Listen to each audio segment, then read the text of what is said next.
Welcome to Motivational Humanity. You are not alone. There's a moment, and maybe you've had it, where you're standing in your own kitchen, coffee going cold in your hand, and you realize you've been holding your breath for years. Not literally, but in every way that matters. You've been waiting for someone to finally understand you. Waiting for the apology that never came. Waiting for the day the family gathering wouldn't end in that familiar tightness in your chest. That ride home in silence where you replay every word like a detective looking for clues. And somewhere along the way, quietly, so quietly you almost didn't notice, you started carrying a weight that was never yours to carry. Let me ask you something, and I want you to really sit with it. When was the last time you felt light? Not happy necessarily, not everything is perfect light, just unencumbered. Like you set something down and forgot to pick it back up again. If you're struggling to remember, that tells you something important. It tells you that peace, real bone, deep, nothing to prove peace, hasn't been a regular visitor in your life. And I want to talk about why that is. Not to open old wounds, but because I believe with everything in me that what you build now, in this season of your life, can become something extraordinary, something that outlasts you. A legacy of peace, not perfect peace. Not the kind you find in greeting cards or motivational calendars. I mean the fierce, quiet, earned peace of a woman who has decided, consciously, deliberately, that she will no longer let the unresolved past steal the present she has left. I want to be honest with you, the way a good friend is honest. Women in their 50s, 60s, and 70s carry something that younger generations don't fully understand yet. You carry decades. You carry the weight of roles you played: daughter, mother, wife, caregiver, peacekeeper, and many of those roles asked you to shrink, to smooth things over, to be the one who absorbs the tension so everyone else could stay comfortable. You became fluent in silence. You learned when to hold your tongue, when to change the subject, when to just let it go, and the world called that grace. But sometimes what looks like grace from the outside is grief wearing a polite face. There are unspoken truths sitting in rooms you still walk into. Relationships that hold a quiet hum of old hurt. Things you said or didn't say. Doors that were closed before you were ready. People you loved in ways that were never quite returned the way you needed. And here's what nobody tells you: that accumulated weight. The stories you never got to finish. The conversations that went sideways. The love that didn't land the way you offered it. That weight doesn't disappear just because time passes. It finds places to live. In the jaw you clench at night. In the way your shoulders lie near your ears. In that low-grade exhaustion that no amount of sleep quite touches. This is not a character flaw. This is not weakness. This is what happens when a human being has been present for a long time in a world that didn't always honor that presence. But here's what I need you to hear, and I mean this from a place of deep respect for everything you've survived. You are standing at a threshold. Not at the end of something, at the beginning. There's a particular kind of clarity that can come in this season of life if you let it, if you choose it. It's the clarity that comes when you stop performing for an audience that isn't watching anymore. When the noise dies down enough that you can finally hear the quiet whispers of what you actually want, what you actually believe, what kind of woman you actually want to be in the time you have left, not the time someone else mapped out for you. The legacy you leave won't be built from your achievements or your accolades. It won't be found in your house or your belongings or the size of the gathering at any given table. Your legacy will be found in the emotional atmosphere you create, in the way the people who love you feel when they're near you, in whether your presence brings sanctuary. That word I want you to hold, sanctuary, a place where people can breathe, where they don't have to protect themselves, where something true and safe lives. That kind of legacy doesn't happen by accident, and it doesn't require that everything in your past be perfect, resolved, or healed. It requires something far more radical than that. It requires you to make peace with the weight, not by pretending it isn't there, but by deciding it will not define the rest of your story. So before we go any further, I want you to do something for me. I want you to acknowledge, just to yourself, just right now, that you've been carrying something. You don't have to name it out loud. You don't have to call it by its right name or explain how it started. or justify why you haven't put it down yet. Just acknowledge it. Because the first act of building a legacy of peace isn't forgiveness, and it isn't resolution, and it isn't therapy or journaling or a conversation you've been avoiding. The first act is simply honesty. Honest with yourself about what's in the bag you've been hauling. Honest about how heavy it's gotten. Honest about what it's costing you, and what it might cost the people who come after you if nothing changes. That honesty, that's the foundation. Everything else we're going to build together, it starts right here. Let me tell you something about the past. It doesn't stay there. We have this idea, this very tidy, very human idea, that time is a river flowing in one direction, and that what's behind us is behind us. Finished, settled, done. But if you've ever been at a family dinner where one small comment cracked the air like a fault line, or heard a particular song and found yourself crying without quite knowing why, you already understand the truth. The past isn't behind you. It's in you. It lives in the way you react before you've had time to think, in the stories you tell yourself about who you are and what you deserve, in the patterns you've repeated so many times you stopped noticing them as patterns. You just call them personality. You call them "that's just how I am." But what if some of what you've called personality is actually old protection? What if some of those walls you built, the self-sufficiency that's a little too absolute, the tendency to deflect compliments, the way you get busy when things get too tender, what if those weren't character traits at all? What if they were brilliant, necessary, and once completely appropriate responses to things that hurt you? And what if, somewhere along the way, you forgot that the danger had passed? I want to talk about something that doesn't get enough airtime in conversations about women and peace and legacy. We talk a lot about forgiveness. We talk about letting go, releasing resentment, choosing joy. And those are real and true and important. But before any of that is possible, truly possible, not just performed, there's a quieter, harder work that has to happen first. I call it the archaeology of the heart. Real archaeology isn't dramatic. It's not someone swinging a pickaxe and striking gold. It's slow. It's careful. It's kneeling in the dirt with a small brush, uncovering things gently, brushing away what's accumulated over years, and looking, really looking, at what's been buried without judgment. That's what this part of the work asks of you. Not excavation for the sake of reliving pain. Not opening old wounds to bleed again in the same directions. But a gentle, honest inventory. Because you can't release what you haven't held in your hands and looked at clearly. So what are we looking for? We're looking for the narratives you inherited and never chose. Every one of us, by the time we reach adulthood, has absorbed a set of beliefs about ourselves and the world that came from other people's pain, other people's limitations, other people's unexamined lives. Your mother's fear became your hypervigilance. Your father's silence became your template for what love looks like. The religion or culture or family system you grew up in handed you a script about how women behave, about what you owe, about whether your feelings are a burden or a gift. And you memorized it so completely that it feels like truth. Some of those beliefs are worth keeping. Some of them are beautiful and wise and have served you well. But some of them are quietly running your life from a back room, and they were never yours to begin with. Here's one of the most common ones I see in women who've spent decades giving. If I stop holding things together, everything will fall apart. Maybe you recognize it. Maybe it lives in you as a kind of bone, deep vigilance, an inability to truly rest. A suspicion that peace is something that has to be earned rather than inhabited. A feeling that if you let your guard down, something will go wrong and it will somehow be your fault. That belief didn't come from nowhere. Somewhere, at some point, probably when you were far too young to carry it, you learned that your attentiveness was the thing keeping the fragile peace.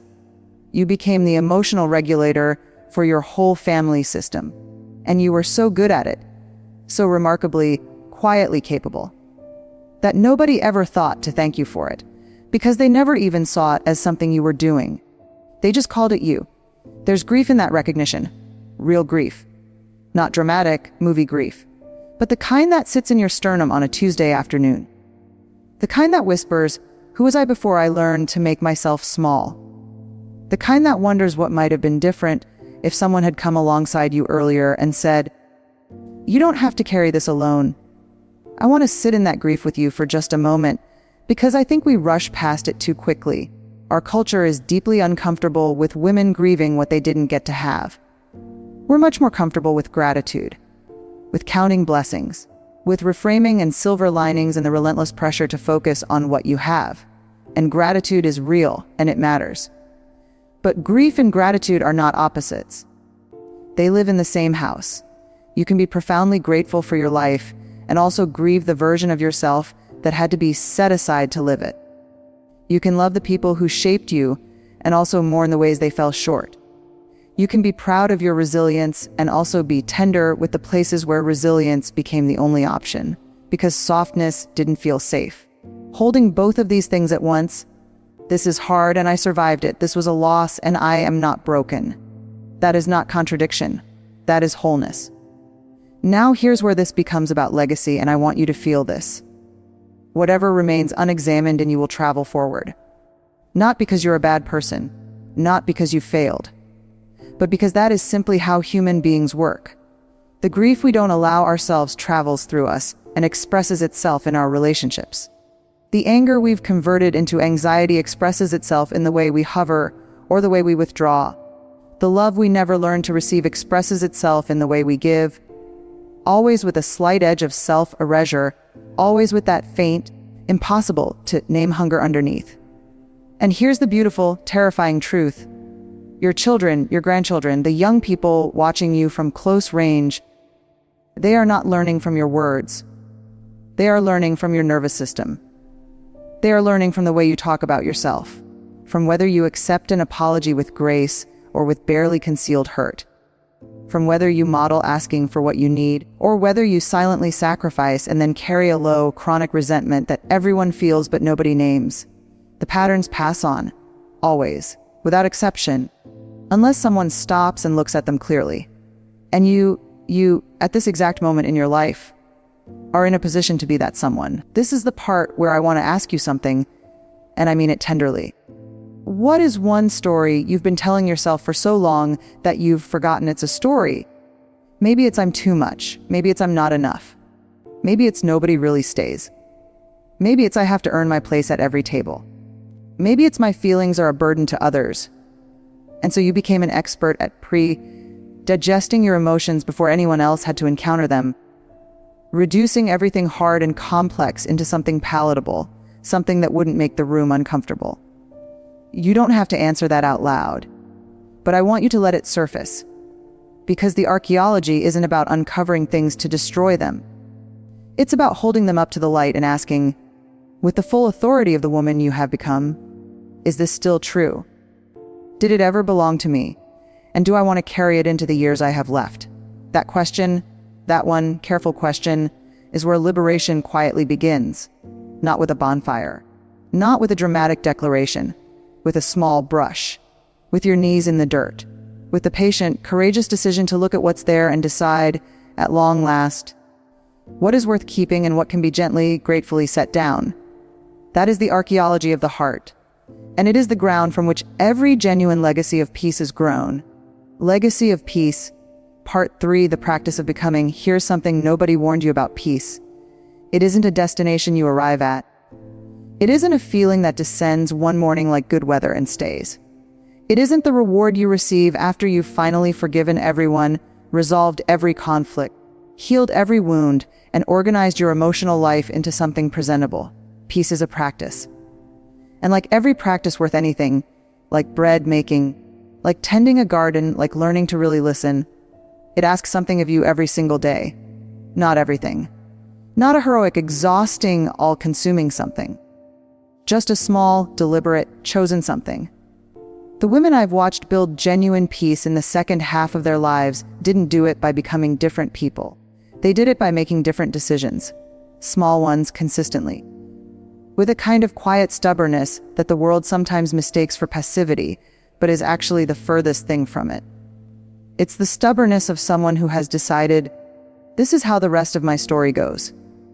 So let's talk about what the practice actually looks like. Because I think there's a version of this conversation that stays beautifully abstract, all sanctuary and quiet whispers and soulful realizations. and never quite lands in the reality of a Tuesday morning when your adult child says something that finds every old wound like a homing signal, or when you're lying awake 2 a.m. and the old stories come back loud and insistent and absolutely certain of themselves. The practice has to work there, in the ordinary, unglamorous texture of actual life. The first thread of the practice is this learning to locate yourself. What I mean is, before you respond, before you react, before you say the thing or send the message or make the call, learning to ask yourself one small question. Where am I right now? Not physically.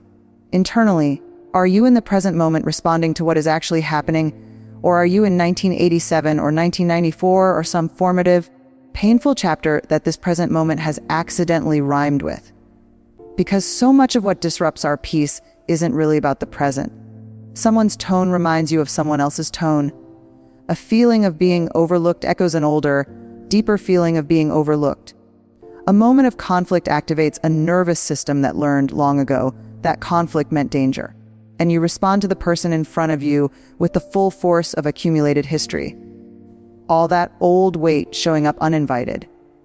And you wonder why everything feels so disproportionate. Locating yourself means pausing long enough to distinguish between the present and the echo. To ask, is this a new wound or an old one being reopened? Is this person actually threatening me, or am I responding to a ghost? This isn't about dismissing your feelings. Your feelings are always valid as feelings. But the story your feelings are telling you, that story sometimes needs fact-checking. That pause, that small, brave, practiced pause, is where peace lives. Not in the resolution that comes after. In the pause itself. The second thread is what I call releasing the verdict. Most of us, without quite realizing it, have an internal courtroom. And in that courtroom, we are simultaneously the prosecutor, the defense, and the judge, trying cases against ourselves and others in an endless loop that never quite reaches a final ruling. She should have known better. He never really saw me. I should have spoken up. I wasted so many years. They don't appreciate what I've given. I gave too much. I gave it wrong. I should have been stronger. I was too soft. I trusted the wrong people. The verdict is always just out of reach. Because the goal was never really justice. The goal was to make sense of pain. And the courtroom is where we go when we need the pain to have meaning, to have a clear cause, a responsible party, a logical conclusion. But here's what the courtroom costs you. It costs you now. Every hour you spend relitigating the past is an hour your actual present, precious life sits in the waiting room. The grandchild who wants your full attention. The friendship that's asking to go deeper. The creative thing you've always wanted to try. The quiet morning that could be genuinely, uncomplicatedly lovely if you weren't so busy in the courtroom. Releasing the verdict doesn't mean excusing what happened. It doesn't mean rewriting history into something more palatable, or pretending that what was wrong was actually fine. It means making a sovereign decision. I will no longer let this case consume my most valuable resource, which is my aliveness. That is not weakness. That is the most powerful act of self-respect available to you. The third thread is the one people resist the most. Asking for what you actually need. I know how complicated that is for women who were raised in a particular era, in a particular way, with a particular set of messages about what it means to be good, to be loving, to be worthy. Women who learned that need was inconvenient. That asking was selfish.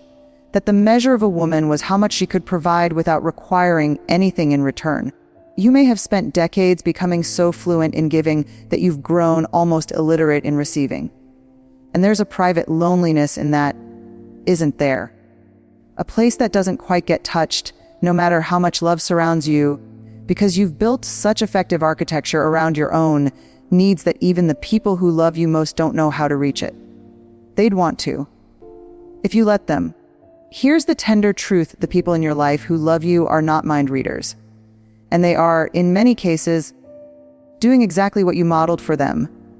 Giving in the ways they know how, hoping it lands, not quite sure why there's still a gap. Asking for what you need is not an imposition. It is an invitation. It is you saying, I trust you enough to tell you the truth about what would help me. It is, at its deepest level, a profound act of connection, more intimate than any gift, more courageous than any sacrifice.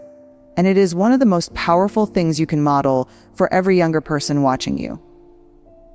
Because when they see a woman of your experience and depth say, "I need a little more of this," or "that way of being spoken to doesn't sit right with me," or "I'd love your help with this," they learn something irreplaceable. They learn that need is not shameful, that asking is not weakness, that a woman can be strong and vulnerable, capable and in need of care. That lesson, that is legacy in real time. The fourth thread, and perhaps the most quietly radical one, is this choosing who gets your peace. In the second half of life, you have something you didn't have in the first half: the lived experience to know with real clarity which relationships fill you and which ones drain you, which conversations leave you more yourself, and which ones leave you performing a version of yourself you've been trying to outgrow. You are not obligated to spend your remaining energy on people who consistently disrespect it. I want to say that again clearly, because women in particular are given so many cultural messages to the contrary. You are not obligated to maintain relationships that require you to make yourself small in order to survive them. You are not obligated to keep showing up to dynamics that haven't shifted in 30 years, because you're hoping this time will be different. You are not obligated to offer peace to people who have demonstrated repeatedly that they will use it against you. Choosing your peace means choosing, with love and without cruelty, who has access to your deepest self. Some relationships can be held at a loving distance. Warmth doesn't require proximity. You can wish someone well, genuinely, without bitterness, from across a room or across a country. You can love someone and also protect yourself from the particular way they've always known how to undo you. That is not hardness. That is wisdom wearing its proper name. Now here's where the practice circles back to legacy. And I want you to feel the fullness of this. Every time you locate yourself instead of reacting from old pain, that's legacy. Every time you release the verdict and choose the present moment instead, that's legacy. Every time you ask for what you need, modeling that vulnerability is strength, that's legacy. Every time you choose, with quiet authority, who gets access to your peace, that's legacy. Not because anyone is watching, not because you'll receive credit, but because you are, in real time, becoming the kind of woman whose presence is a sanctuary, not perfect, not finished, not without struggle or relapse or the days when the old patterns win, but oriented, pointed, deliberately and consistently in the direction of peace. And here's the thing about orientation: it matters more than arrival. A woman who is genuinely imperfectly, stubbornly moving toward peace will leave a fundamentally different mark on the world than a woman who is still waiting to feel peaceful before she starts living that way. You don't wait for the garden to be beautiful before you start tending it. You tend it, and the beauty comes. Close your eyes for just a moment. Not literally, you're still here with me, but in that inward way. The way you go quiet inside when something is asking to be felt rather than thought. I want you to imagine something. It's some years from now, maybe 10, maybe 20, and the people who love you most are gathered somewhere. A kitchen, a living room, somewhere that smells faintly familiar. And they're talking about you, not in eulogy, not in loss necessarily, just in that tender, unhurried way that people talk about someone who shaped them. What are they saying? Not about what you accomplished, not about what you owned or organized or provided, but about how it felt to be near you. About what they learned, not from your words, but from the way you moved through the world in your final, fullest chapter. Are they saying she was always worried? She could never quite let go. There was always something unresolved in the room when she entered it, some low hum of old hurt that everyone learned to tiptoe around. Or are they saying something else? Are they saying, she became someone I wanted to be near. She made me feel like I could breathe. Something shifted in her, and it shifted in all of us. She showed me that peace was actually possible. That is the question this whole conversation has been moving toward.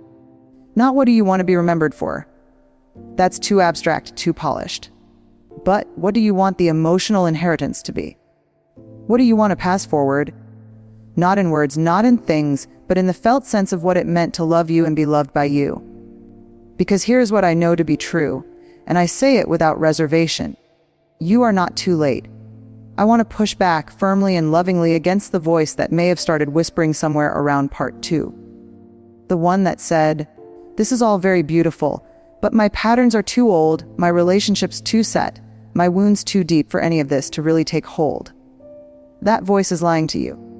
Not maliciously, it's trying to protect you from disappointment. It learned somewhere that hope was dangerous, that hoping for change and not finding it hurt more than not hoping at all. And so it offers you a kind of preemptive surrender dressed up as realism. Don't take that deal. The research on human change, on neuroplasticity, on emotional development, on the capacity for what psychologists call post-traumatic growth, it does not have an age ceiling. The brain retains its capacity for new patterns, new responses, new ways of relating until the very end of life. Not easily, not without effort, not without the occasional spectacular backslide. But genuinely, really, changeably, you are not a finished manuscript. You are a living document. And you still have authorship. Let's talk about what legacy actually looks like in practice. Because I think we've been sold a version of legacy that lives in the big gestures. The name scholarship, the family business passed down, the memoir written, the wisdom formally transmitted. But the legacy that lasts, the one that actually changes the emotional DNA of a family line, is made of smaller things than that. It's made of the afternoon you sat with your granddaughter and actually listened, without solving, without redirecting, without making her feelings about something more manageable, just present, just there. And she felt, for the first time maybe, what it is to be fully witnessed by someone who loves you. She will carry that. She will look for it in her relationships. She will one day offer it to someone else. Because she knows what it feels like. Because you showed her. It's made of the conversation you finally had, the one you'd been circling for years, where you said, I need to tell you something, and I need you to really hear me. Not perfectly. Not without tears or stumbling or getting some of it wrong. But honestly, and the relationship shifted. Not into something resolved and finished and tied with ribbon, but into something more real, more trustworthy, more capable of holding both of you. It's made of the day you looked in the mirror and spoke to yourself with the same gentleness you'd offer a dear friend. The day you stopped treating your own wariness as a moral failing and started treating it as information. As your body and your heart asking for something they legitimately needed. That shift, that interior shift in how you relate to yourself, radiates outward in ways you will never fully track or measure. But the people nearest to you will feel it. They will feel the difference between a woman who is at war with herself and a woman who has made a fragile, imperfect, ongoing peace with her own humanity. One of those women is safer to be honest with, easier to disappoint without fearing the fallout, more genuinely joyful in small moments, more fully here.